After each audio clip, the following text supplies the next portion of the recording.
നാം പലപ്പോഴും നമ്മുടെ ജീവിതത്തെക്കുറിച്ചും ജീവിത സാഹചര്യങ്ങളെക്കുറിച്ചും അസ്വസ്ഥരാണ്.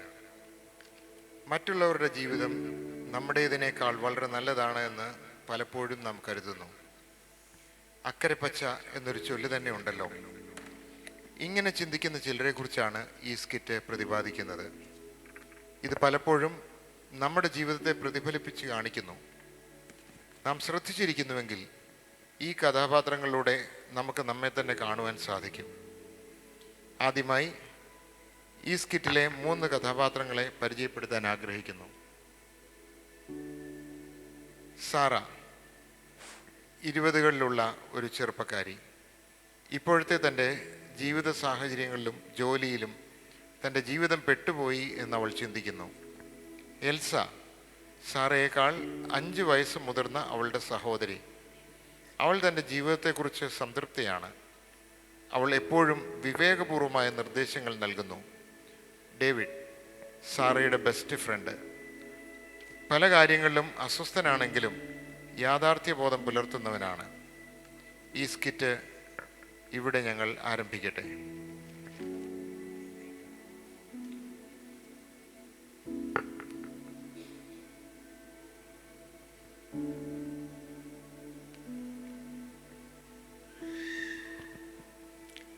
സാറാ, എന്ത് പറ്റി?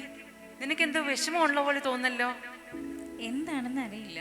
ഞാൻ ഒഴികെ മറ്റെല്ലാവരും വളരെ ഹാപ്പിയാണ്. സ്കൂളിൽ എൻ്റെ കൂടെ പഠിച്ച ദിയെ ഓർക്കുന്നുണ്ടോ ചേച്ചി? ദേ അവളുടെ ഇൻസ്റ്റാഗ്രാം കണ്ടോ? മറ്റു സുഹൃത്തുക്കളോടൊപ്പം അവൾ എപ്പോഴും കറക്കമാണ്. ശരിക്കും അവളൊക്കെയാ ലൈഫ് എൻജോയ് ചെയ്യുന്നേ. അവൾ ഡ്രസ്സ് നോക്കിക്കേ, എല്ലാം ബ്രാൻഡഡ്. അടുത്തിടെ അവൾക്ക് പ്രൊമോഷനുമായി. ഇതൊക്കെയല്ലേ ശരിക്കും ലൈഫ് എന്ന് പറയുന്നത്? ജീവിതം സെലിബ്രേറ്റ് ചെയ്യുക. ഇത് അവളുടെ മാത്രം കാര്യമല്ലേ ചേച്ചി? എൻ്റെ എല്ലാ സുഹൃത്തുക്കളും അങ്ങനെ തന്നെയാണ്. നമ്മുടെ കസിൻസിനെ നോക്കിയാലും അവർ എന്ത് സന്തോഷത്തിലാണ്. അവർ സ്വപ്നം കണ്ടതെല്ലാം അവർ നേടി. ഇവിടെ ഞാൻ മാത്രം ഇങ്ങനെ ഈ ബോറൻ ജോലിയിൽ കെട്ടപ്പെട്ട് ദിവസങ്ങൾ തള്ളി നീക്കുക. എൻ്റെ ജീവിതം ശരിയായ ട്രാക്കിലാണെന്ന് എനിക്ക് തോന്നുന്നില്ല. ചേച്ചി, എനിക്കറിയില്ല, ഞാൻ ചൂസ് ചെയ്ത എൻ്റെ കരിയർ തെറ്റായിപ്പോയി എന്ന് തോന്നുക. നമ്മുടെ ലൈഫ് മറ്റുള്ളവരുടെ ലൈഫുമായി കമ്പയർ ചെയ്താൽ വളരെ ഈസിയായി നാം ട്രാപ്പിൽ പെടും. പലപ്പോഴും നമ്മുടെ വീട്ടിലെ ചെടികളെക്കാൾ അയൽ വീട്ടിലെ ചെടികൾക്ക് കൂടുതൽ പച്ചപ്പും ഭംഗിയും ഉണ്ടെന്ന് നമുക്ക് തോന്നും. അത് വെറും നമ്മുടെ തോന്നൽ മാത്രമാണ് മോളെ. എന്നതാ എന്ന് വെച്ചാ?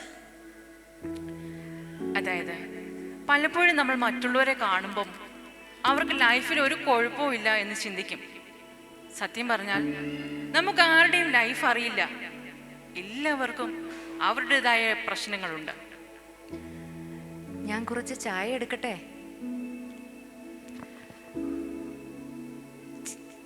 എടുത്തോളൂ. ആ സാറാ, ഇപ്പോൾ നീ പറഞ്ഞ ദിയയുടെ കാര്യം തന്നെ എടുക്കുക. അവളുടെ കസിൻ എൻ്റെ കൊളീഗാണ്. അവരിൽ നിന്ന് ഞാൻ അറിഞ്ഞതനുസരിച്ച് ദിയ ഒരു ഡി അഡിക്ഷൻ ട്രീറ്റ്മെന്റ് കഴിഞ്ഞിറങ്ങിയത് കുറച്ച് ദിവസങ്ങൾക്ക് മുൻപാണ്. അവളുടെ മാതാപിതാക്കൾ ഡിവോഴ്സ് ആകാൻ പരസ്പരം വേർപിരിഞ്ഞ് ജീവിക്കുന്നത് കൊണ്ട് അവൾ ഡിപ്രഷനിലായിരുന്നു. അങ്ങനെ അവൾ ചില ലഹരികൾക്ക് അഡിക്റ്റഡ് ആവുകയായിരുന്നു. ഇതിൻ്റെയൊക്കെ നടുക്ക് അവൾ അല്പം റിലാക്സ് ചെയ്യുവാൻ ശ്രമിക്കുന്നതാണ് മോളെ. നിനക്കറിയാമോ, നിനക്കിപ്പോൾ ഉള്ളതുപോലെയുള്ള എല്ലാ ഫീലിംഗും എനിക്കുമുണ്ടായിരുന്നു. എന്നാൽ എൻ്റെ ജീവിതത്തെ വേറെ ആരുടേതുമായി കമ്പയർ ചെയ്യരുത് എന്ന് ഞാൻ പിന്നീട് പഠിച്ചു. അതിനുശേഷമാണ് എൻ്റെ ജീവിതത്തിൽ ഞാൻ തൃപ്തി കണ്ടെത്താൻ തുടങ്ങിയത്. ഓ, ഓക്കെ, സമ്മതിച്ചു. നീ ഒരു പ്രശ്നത്തിലൂടെയാണെന്ന് പോകുന്നതെന്ന് പറഞ്ഞുകൊണ്ട് എൻ്റെ ദുരിതത്തിന് മാറ്റമൊന്നുമില്ലല്ലോ. എൻ്റെ ലൈഫ് ഞാൻ ചുമ്മാതെ കളയല്ലേ. തീർച്ചയായിട്ടും എനിക്ക് ചേരുന്നത് വേറെന്തൊക്കെയായിരുന്നു ചേച്ചി? നിനക്കറിയാമോ, നിന്റെ അതേ പ്രായത്തിൽ എൻ്റെ ചിന്തയും ഇങ്ങനെ തന്നെയായിരുന്നു. ഞാനും ചിന്തിച്ചത് എൻ്റെ പാഷനനുസരിച്ച് ഒരു ജോലി കണ്ടെത്തിയാൽ പിന്നെ എൻ്റെ എല്ലാ പ്രശ്നവും മാറും എന്നായിരുന്നു. പക്ഷേ അങ്ങനെയൊന്നുമല്ല. പിന്നെ മുമ്പൊക്കെ നീ എപ്പോഴും ടീച്ചറാകണമെന്ന് പറയാറുണ്ടായിരുന്നത് ഓർക്കുന്നുണ്ടോ? ആ നിന്റെ സ്വപ്നം നീ ഇപ്പോൾ പറയുന്ന കാര്യങ്ങൾക്ക് ഒരു പരിഹാരം ആകില്ലേ? എനിക്കറിയില്ല. അതിനൊക്കെയുള്ള കാലം കഴിഞ്ഞു പോയില്ലേ. എനിക്കുള്ള ചിലവുകൾ, ഉത്തരവാദിത്തങ്ങൾ ചിലപ്പോഴൊക്കെ ഞാൻ ചിന്തിക്കാറുണ്ട്, ഇപ്പോഴത്തെ ഈ ജോലിയിൽ ഞാൻ തുടർന്ന് അബദ്ധമായില്ലേ എന്ന്. കുറച്ചുകൂടി നേരത്തെ ഞാൻ ടീച്ചർ എന്ന സ്വപ്നത്തിന് അവസരം കണ്ടെത്തേണ്ടതായിരുന്നു. സാറാ, ജീവിതം ഒരു നേർരേഖയല്ല. പ്രാധാന്യമുള്ള വിഷയങ്ങളിലേക്ക് മടങ്ങി തിരിഞ്ഞു വരുവാനുള്ള ഒരു വഴി കണ്ടെത്താൻ എപ്പോഴും നമുക്ക് സാധിക്കും. ഒരുപക്ഷെ അയൽപക്കത്തെ ചെടികൾക്ക് പച്ചപ്പ് കൂടുതൽ അല്ല എന്നതായിരിക്കാം യാഥാർത്ഥ്യം. അത് മറ്റൊരു ടൈപ്പ് ചെടിയാണെന്നേ ഉള്ളായിരിക്കാം. ഒരു ചെടിയെ വിശേഷതയുള്ളതാക്കുന്നത് നാം അതിന് കൊടുക്കുന്ന ശ്രദ്ധയാണ്. എന്താ പറയേണ്ടത് എന്നറിയില്ല. ജീവിതം ഒരു പതിവ് പരിപാടിയുടെ തടവറയിൽ കിടക്കുന്നത് കാണുന്നത് വളരെ കഠിനമാണ് ചേച്ചി. ഓ, ഇതാരാ ഈ നേരത്ത്?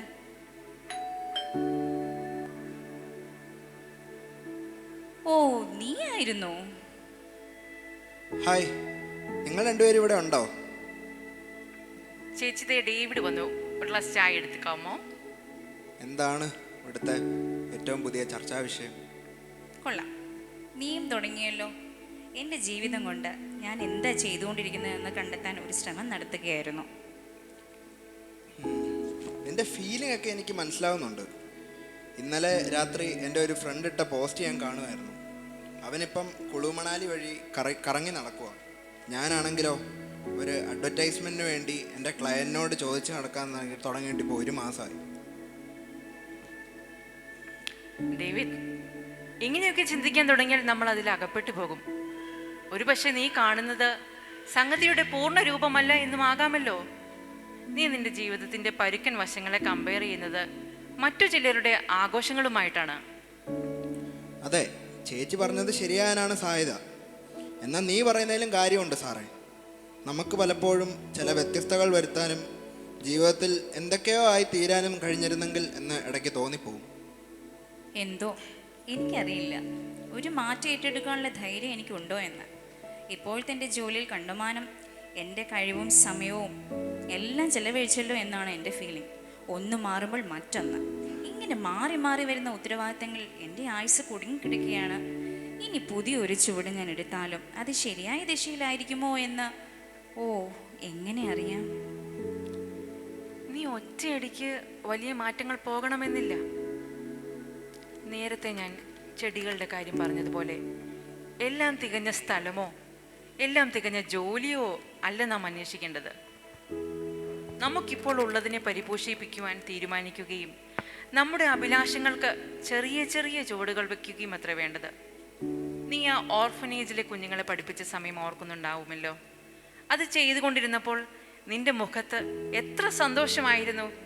നീ അവരെ സന്ദർശിക്കാനും അവരോടൊപ്പം സമയം സ്പെൻഡ് ചെയ്യാനുമായി അവസരങ്ങൾ നോക്കിയിരിക്കുമായിരുന്നു. മറ്റേതൊരു കുട്ടികളെ പോലെയും അവരെ മുഖ്യധാരയിലേക്ക് കൊണ്ടുവരാൻ അവർക്ക് വേണ്ടി നിന്റെ മനസ്സിൽ എന്തെല്ലാം നല്ല നല്ല ഐഡിയാസ് ഉണ്ടായിരുന്നു. അത് ചെയ്യുന്നതിൽ ഞാൻ തീർച്ചയായും സന്തോഷിച്ചിരുന്നു. എന്നാൽ ഇത് പ്രായോഗികമാണോ എന്ന് മാത്രം എനിക്കറിയില്ല. അത് യാഥാർത്ഥ്യമാക്കാൻ എനിക്ക് പറ്റുമോ എന്നും എനിക്ക് ഉറപ്പില്ല ചേച്ചി. നീ ഒരു നിമിഷത്തേക്ക് പ്രായോഗികതയെ പറ്റിയുള്ള നിന്റെ ചിന്ത വിട്ടുകളാ. സത്യത്തിൽ നീ എന്താ ആഗ്രഹിക്കുന്നേ? എനിക്കൊരു സഫലത അനുഭവപ്പെടണം ഡേവിഡ്. സമൂഹത്തിന് വ്യത്യാസം കൊണ്ടുവരുന്ന എന്തെങ്കിലും എനിക്ക് ചെയ്യണം. എങ്കിൽ അവിടെ തന്നെ ആരംഭിക്കുക സാറാ. നിന്നെ സന്തോഷിപ്പിക്കുന്ന കാര്യങ്ങളിലേക്ക് ഒരു ചെറിയ ചുവട് വെച്ച് തുടങ്ങുക. നിന്റെ വേലിക്ക് അപ്പുറത്ത് നിൽക്കുന്ന ചെടികൾക്ക് അധികം പച്ചപ്പ് ഉണ്ടെന്ന് തോന്നാം. എന്നാൽ സമാനമായ നേട്ടത്തിന് നീ ചെയ്യേണ്ടത് നിന്റെ വേലിക്കകത്ത് നിൽക്കുന്ന ചെടികളെ നനയ്ക്കുക എന്നതായിരിക്കണം. എന്നാൽ ഞാൻ നനച്ചിട്ടും വളരാൻ നല്ല എന്ത് ചെയ്യും? നീ എന്തിനാ ചിരിക്കുന്നേ ഡേവി? അങ്ങനെയാണെങ്കിൽ അല്പം കൂടെ വെള്ളം നൽകണം. ജീവിതം ഒരു മത്സരയോട്ടമൊന്നും അല്ലല്ലോ. അതിൻ്റെ വിശദാംശങ്ങളെല്ലാം വരച്ചു കാട്ടുവാൻ നീ എന്തിനാ നിർബന്ധം പിടിക്കുന്നത്? അതെ, എല്ലാം വ്യക്തമാക്കാൻ കാത്തിരിക്കേണ്ട. തൊട്ടടുത്ത ചുവട് മാത്രം എടുക്കുക. അങ്ങനെ അല്പാൽപമായി നീ അഭിലഷിക്കുന്ന ജീവിതത്തോട് കൂടുതൽ കൂടുതൽ അടുത്തു വരുമെന്ന് വിശ്വസിക്കുക. ശരിയാണ്, അതെനിക്ക് ചെയ്യാൻ പറ്റുമല്ലോ. സാറേ, നീ മാറാൻ തീരുമാനിച്ചല്ലേ? എന്തായാലും തൽക്കാലം ഞാൻ എനിക്കറിയാവുന്ന ചെറിയ സ്റ്റെപ്പുകൾ എടുക്കാൻ തീരുമാനിച്ചു. ഉടൻ തന്നെ പഠിക്കാൻ സാമ്പത്തികമായി വിഷമിക്കുന്ന കുട്ടികൾക്ക് ആഴ്ചതോറും 1-2 ക്ലാസ്സുകൾ പഠിപ്പിച്ചു തുടങ്ങണം എന്നതാണ് ഞാനിപ്പോൾ ചിന്തിക്കുന്നത്. അപ്പോൾ കാര്യങ്ങൾ ചലിച്ചു തുടങ്ങി. ഓരോരോ ചുവടുകളായി എവിടെയാണോ നന്നായി നനയ്ക്കുന്നത് അവിടെയാണ് ചെടികൾക്ക് അധികം തളിർപ്പും പുഷ്ടിയും. ഇവിടെ സാറ മറ്റുള്ളവരിലേക്ക് നോട്ടം മാറ്റി തനിക്ക് ദൈവം തന്ന കഴിവുകളിലേക്കും അനുഗ്രഹങ്ങളിലേക്കും നോക്കി തുടങ്ങിയപ്പോൾ തന്നെ അവളുടെ ജീവിതത്തിന് മാറ്റം ആരംഭിച്ചു. തൻ്റെ പിതാവിൻ്റെ ഗ്രഹത്തിൽ സുഖമായി ജീവിച്ചിരുന്ന ധൂർത്തുപുത്രൻ പുറം ലോകം കൂടുതൽ മനോഹരമാണെന്ന് ധരിച്ച് വീട് വിട്ടിറങ്ങി. എന്നാൽ പിന്നീട് മാത്രമാണ് അവൻ യാഥാർത്ഥ്യബോധത്തിലേക്ക് തിരിച്ചു വന്നത്. നമുക്കും നമ്മുടെ ജീവിതത്തിലെ അനുഗ്രഹങ്ങളെ തിരിച്ചറിഞ്ഞ് നമുക്ക് ദൈവം തന്നിരിക്കുന്ന ജീവിതത്തെയും അവസരങ്ങളെയും ദൈവത്തിൻ്റെ കൃപയാലും സ്നേഹത്താലും ദിനംതോറും മനോഹരമാക്കി മാറ്റാം.